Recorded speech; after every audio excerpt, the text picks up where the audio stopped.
তাড়াহুড়ো করে দাঁড়িয়ে পানি খাচ্ছেন? সাবধান, বিজ্ঞান বলছে দাঁড়িয়ে পানি খাওয়া আপনার কিডনি এবং জয়েন্টের জন্য মারাত্মক ক্ষতিকর। কিন্তু টানা 30 দিন সুন্না মেনে বসে পানি পান করলে শরীরের ভেতরে কি জাদুকরি ম্যাজিক ঘটে, চলুন দেখি।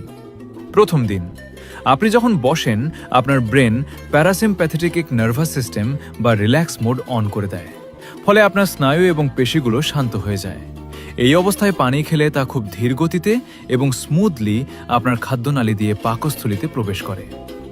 এক সপ্তাহ পর, দাঁড়িয়ে পানি খেলে তা প্রবল বেগে পাকস্থলীর দেয়ালে ধাক্কা মারে, যা গ্যাস্ট্রিকের অন্যতম কারণ।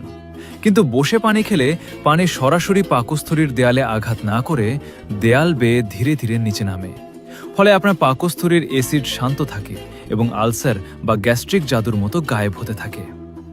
21 দিন পর, সবচেয়ে বড় ম্যাজিক ঘটবে আপনার কিডনিতে। দাঁড়িয়ে পানি খেলে পানি কিডনিতে ফিল্টার না হয়েই সরাসরি ব্লাডারে চলে যায়, যা রক্তের টক্সিন জমিয়ে জয়েন্টে ব্যথাটা সৃষ্টি করে।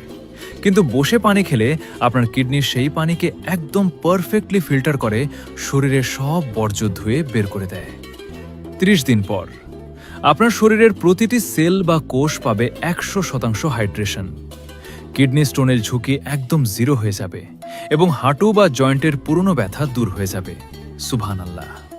সুস্থ থাকতে আজ থেকেই বসে পানি পান করুন।